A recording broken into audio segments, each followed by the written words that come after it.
μου, καλησπέρα και πάλι. Σήμερα θα φτιάξουμε τυρί από γάλα γελαδινό. Λοιπόν, μεγαλύτερη ποσότητα από το προηγούμενο βίντεο. Θα αλλάξουμε την τεχνική μας και πάλι. Έχουμε πάρει 60 λίτρα γάλα, αγελαδινό όπως είπα. Λοιπόν, και πάμε να δούμε τη διαδικασία. Πάμε να σουρώσουμε που λέμε το γάλα. Λοιπόν, στραγγίζουμε το γάλα. Να μην έχει μέσα τίποτα. Από τον παραγωγό φυσικά. Πολλοί με ρωτάτε αν μπορούμε να κάνουμε τυρί μεγάλο εμπορίου. Φυσικά και μπορούμε, απλά βγάζουμε λιγότερη ποσότητα. Προσωπικά προτιμώ αυτό. Όχι, δεν έχω κάνει από γάλα εμπορίου, αλλά από τη στιγμή που βρίσκω αυτό, το προτιμώ. Θα πάμε να γιάσουμε τα υπόλοιπα και θα επανέλθουμε σε λίγο. Λοιπόν, κοιτάξτε πόσο παχύ είναι το γάλα. Δεν ξέρω αν μπορεί το βίντεο να διακρίνει το γάλα, αλλά είναι πολύ παχύ. Αυτό σημαίνει ότι θα βγάλουμε καλή ποσότητα.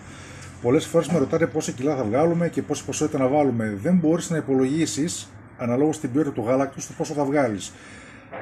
Στο πρώτο το γάλα που κάνουμε φέτα έχει πιο πολλά λιπαρά. Εκεί υπολογίζουμε ένα 25%. Δηλαδή 100 λίτρα γάλα, 25 κιλά φέτα. Εδώ τώρα αυτό που είναι γελαδινό, γι' αυτό δεν λέμε θα κάνουμε φέτα, θα κάνουμε λευκό τυρί, έτσι ονομάζεται. Με λιγότερα λιπαρά υπολογίζεις τα 60 λίτρα που βάλαμε τώρα μέσα να βγάλουμε στα 9 κιλά, 10 κιλά, 8 κιλά. Παίζει αυτό το πράγμα τώρα αναλόγως την ποιότητα του γάλακτος, πόσο το πήξουμε, πόσο θα πιάσει. Αυτό λοιπόν, πάμε παρακάτω.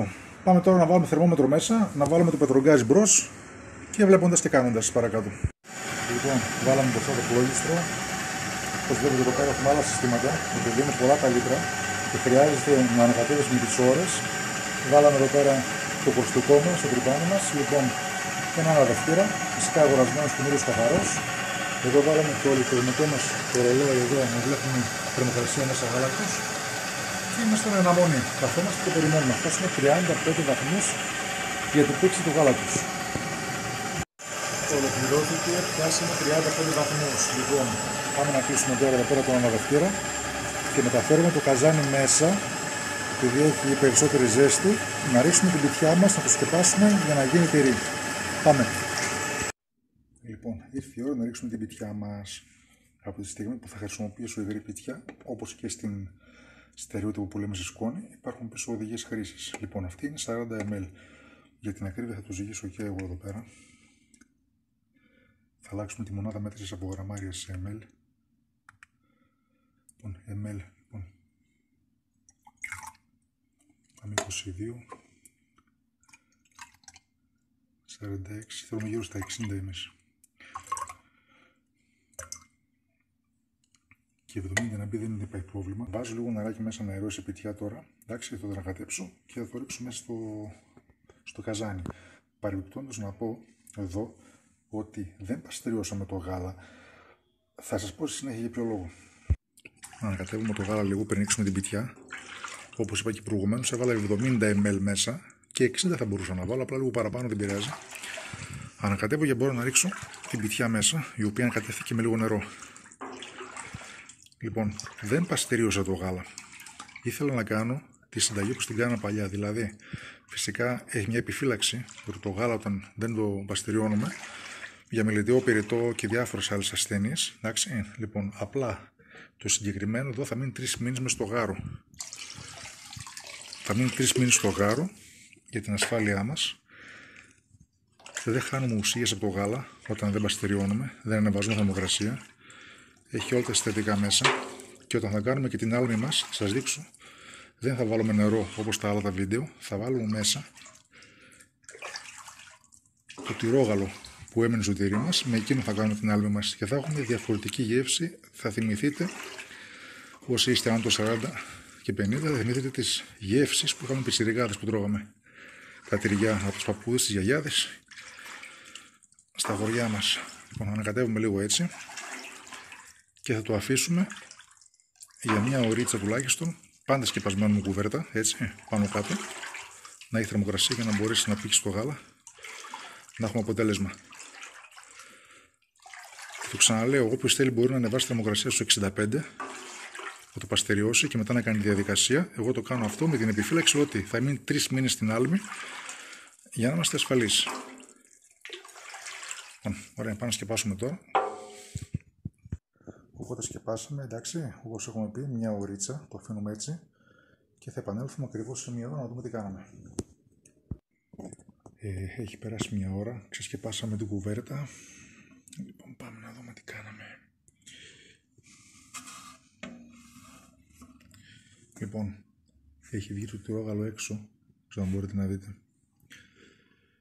Έχει βγει το τυρόγαλο έξω, έχει σφίξει αρκετά, κάνουμε και το τεστ με το δάχτυλο όπως λέμε.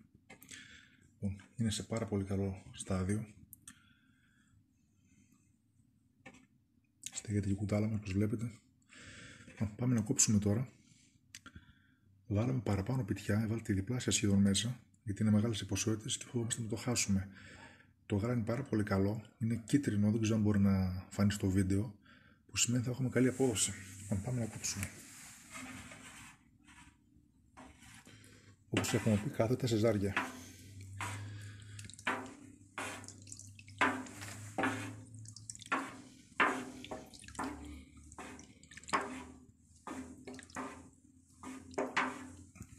Πάμε και έτσι.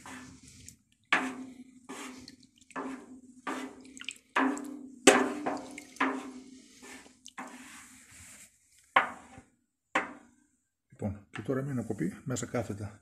Γι' αυτό θα χρησιμοποιήσω την αρίδα, αυτό που ανακάτευε τόση ώρα έξω ο αναδευτήρας. Λοιπόν, πάμε εδώ έτσι.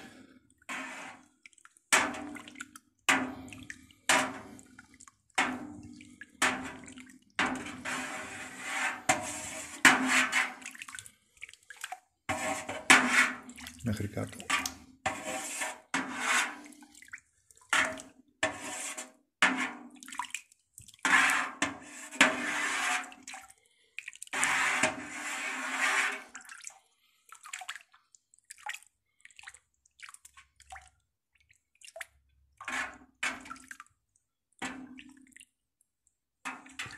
Λοιπόν, αφήνουμε 10 λεπτάκια να βγει όλο το τυρόγαλο έξω και θα έρχομαι να το μαζέψουμε. 10 λεπτά. Λοιπόν, η θερμοκρασία έξω βοηθάει για αυτές τις δουλειές. Βάλαμε εδώ πέρα ένα ταψάκι από κάτω για να φεύγει. Εδώ είναι το τρυπητό μας. Αυτό χωράει γύρω στα 12 κιλά τυρί. Τσαντίλα μέσα, να κρατάει τα υγρά. Και πάμε να αδειάσουμε με το σωροτήρι μας. Εδώ, όσο πιο καλά στραγγίζουμε εδώ, τόσο πιο λίγα υγρά θα έχουμε εκεί μέσα για να πετάξουμε.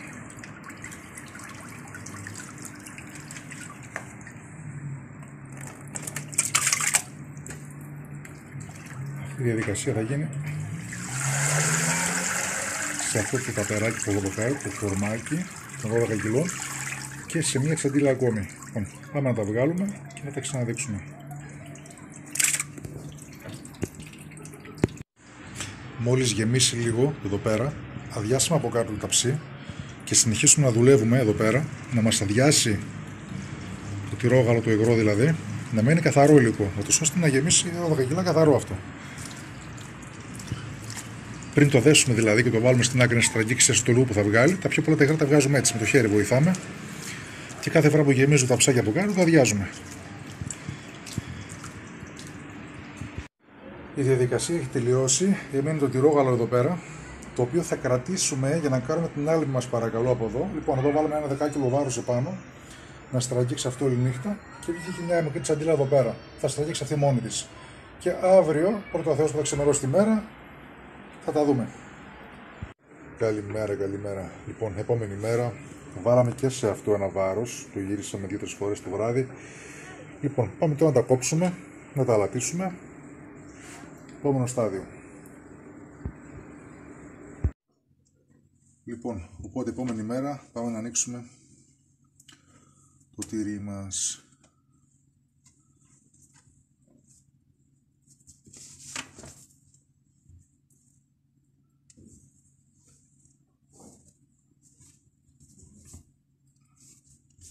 Όπως βλέπουμε έχει γίνει τυρί τσαντίλας παραδοσιακό. Λοιπόν, περιττό να πω, επειδή δεν παστεριώσαμε, το έχω ξαναπεί, το άρωμα που μυρίζω αυτή τη στιγμή είναι, τι να σας πω ρε παιδιά, δηλαδή με γύριζε πίσω στα παλιά, μυρίζει βούτυρο. Θα πήρε τώρα από τη μια, εντάξει, είναι επικίνδυνο, αλλά και από την άλλη όμως, είπαμε 3 μήνες να μείνει στην άλμη, για ασφάλεια.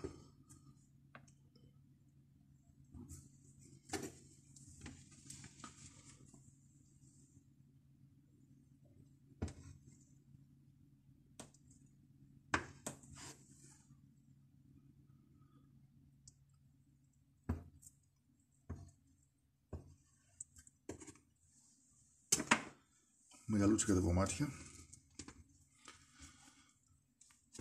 Ορίστε. Έχουμε τώρα και το αλατάκι μας.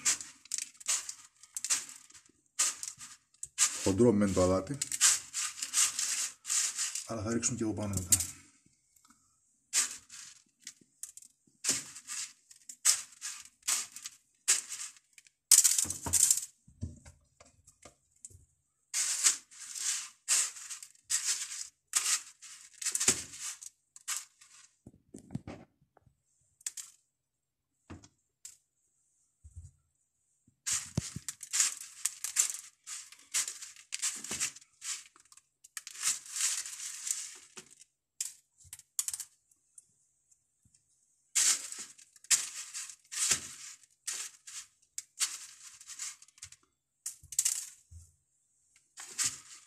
Από όλες τις πλευρές. Τώρα το χοντρό βέβαια δεν πολύ κολλάει πάνω, θα ρίξουμε και από πάνω εξτρά. Μετά εδώ έτσι θα κάνουμε σαν επάλυψη πάνω. Να βοηθήσει να αποβάλει και τα τελευταία υγρά που έχει μέσα το τυρί, γιατί επειδή είναι χοντρό κρατάει μέσα. Θα αφήσουμε κάποιες ώρες έξω, ίσως και μια μέρα θα φανεί, να αποβάλει όλα τα υγρά. Το ίδιο κάνουμε και σε αυτό, στο τυράκι μας εδώ πέρα, που έχει βγει και αυτό από εδώ.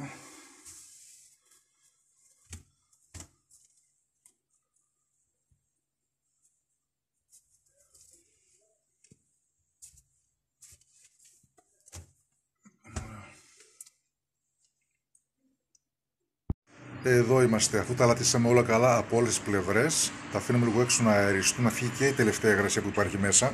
Να πω ότι έβαλα ψηλό αλάτι που είχα, γιατί το χοντρό δεν κάθονταν καλά επάνω. Και η αλήθεια είναι εκείνο το έχω όταν κάνω κασέρι, που είναι ζεστή μάζα και τη δουλεύω, λιώνει καλύτερα. Αλλά τώρα έβαλα ημίχοντρο, προτιμώ να το χρησιμοποιήσω το ημίχοντρο. Οπότε κόψαμε τα κομμάτια μας, αλάτισμα από όλες τις πλευρές καλά. Τα σκεπάζουμε εδώ πέρα για τυχόν τίποτα μύγεις και διάφορα έντομα. Λοιπόν, τώρα μπορεί να αφήσουμε κάποιες ώρες, μπορεί και μια μέρα να φύγει καλά η υγρασία από πάνω. Και στο άλλο στάδιο θα κάνουμε και την άλμη μας, εντάξει, και επανερχόμαστε πάλι. Και πάλι θέλω να τονίσω, επειδή δεν παστερίωσα το γάλα, έχει παιδιά μια μυρωδιά, μια ευωδιά από βούτυρο, δηλαδή πιστεύω αξίζει τον κόπο κάποιος να το κάνει, να ασχοληθεί και ας κάνει υπομονή 3 μήνες να το φάει, θα δείτε άλλη γεύση πραγματικά. Πραγματικά αξίζει τον κόπο. Εδώ είμαστε πάλι, φτιάξαμε την άλμη, πήραμε από το καζάνι μέσα το τυρόγαλο όπως είχα πει και προηγουμένως, ζυγίσαμε εδώ πέρα, πήραμε με το μπρίκι βασικά, με ένα μπρίκι και κάναμε 11% άλμη την πρώτη φορά στο βιντεάκι το πρώτο που κάναμε, επειδή παστεριώθηκε το γάλα και θα το τρώγαμε πιο γρήγορα το τυρί μας, το έκαναμε άλμη 6%. Επειδή αυτό θα κάτσει όμως 3 μήνες μέσα και πρέπει να είναι καλή η άλμη του, το κάνουμε με 11% αλάτι. Λοιπόν, απλά κάνουμε και το τεστάκι εδώ πέρα, όποιος δεν έχει να δει, με το αυγό. Το αυγό στην αρχή βυθίζεται κάτω. Η καλή άλμη είναι να ανέβει το αυγό στην επιφάνεια όπως ανεβαίνει τώρα.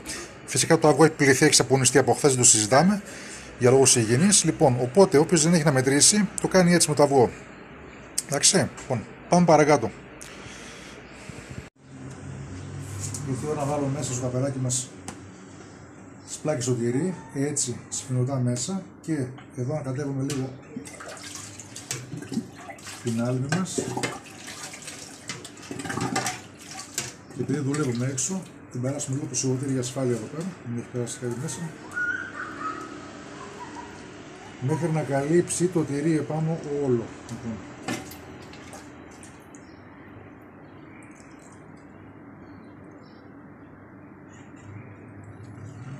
Θα βάλουμε και πάνω, αν δεν έχουμε κάτι πλαστικό εδώ πέρα, βάζουμε λαδόκολλα επάνω στο τέλος πάνω, για να μην έχουμε κάτι και προεξέχει, μας χαλάσει. Ακόμη λίγο και είμαστε εντάξει. Εδώ είμαστε καλά. Λοιπόν, θα πάμε τώρα να σφραγίσουμε. Οπότε βάζουμε και το καπάκι μας, εδώ. Θα βάλουμε και λαδόκολλα από πάνω όπως είπα, για να κάτσουν κάτω τα τυριά, εντάξει. Λοιπόν, το κλείνουμε και η θερμοκρασία έξω να είναι 15 τουλάχιστον και κάτω ή ψυγείο. Το κλείνουμε, εντάξει, και 3 μήνες μέσα και το τρώμε μετά, λόγω που δεν είναι παστεριωμένο. Αυτό. Λοιπόν, βάζουμε και τη λαδόκολλα μέσα, έτσι εδώ.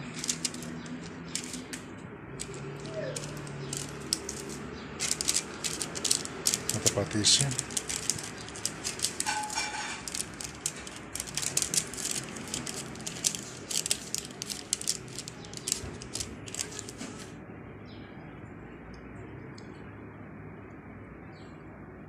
Και δεν μας έπεσε κάτι. Αυτό. Κλείνουμε και το καπάκι. Εντάξει, ψυγείο ή έξω, αναλόγως στη θερμοκρασία που θα κάνει. Είπαμε μέχρι 15 είναι καλά, πάνω από εκεί έχουμε θέμα. Μην έχει ζέστη. Αλλά ψυγείο είναι πιο ασφαλές, να ξέρετε. Στο δεύτερο τον μπολ μας εδώ πέρα θα βάλουμε πιάτο. Έτσι. Οι όσοι έχουν τενεκεδάκι μικρό και χωράει, μπορούν και εκεί να βάλουν πιάτο. Εδώ πέρα για να κάθίσει κάτω. Το καπάκι από πάνω. Να κλείσει καλά εννοείται. Εντάξει. Αυτό. Οπότε βάζουμε και το τελευταίο τεμπολάκι μας εδώ. Μαζί κάνει 3 στην ουσία. Εδώ. Λοιπόν, απλά επειδή η θερμοκρασία έξω εγώ δεν την πολύ βασίζουμε, θα τα βάλω στο ψυγείο για σιγουριά. Οπότε φίλοι μου, έχουμε εδώ πέρα 3 τάπερ, όπως βλέπετε. Το πάνω είναι δίκαιο, το κάτω είναι πιο μεγαλούτσικα λίγο. Από ό,τι ζύγισα ήταν 7,5 κιλά ρουτήρι. Κομμάτι-κομμάτι. Λοιπόν, αυτά. Λοιπόν, όποιος θέλει μπορεί να ακολουθήσει συνταγή. Όπως ξαναλέω, το έχω πει για πολλωστή φορά και θα γίνω κουραστικός. Εγώ δεν παστερίωσα για το λόγο ότι σε 3 μήνες το φάω από τώρα. Για λόγους ασφαλείας. Όποιος θέλει μπορεί να παστεριώσει και να το φάει και γρηγορότερα το τυρί. Καλή επιτυχία και από μένα και ραντεβού σε ένα επόμενο βίντεο.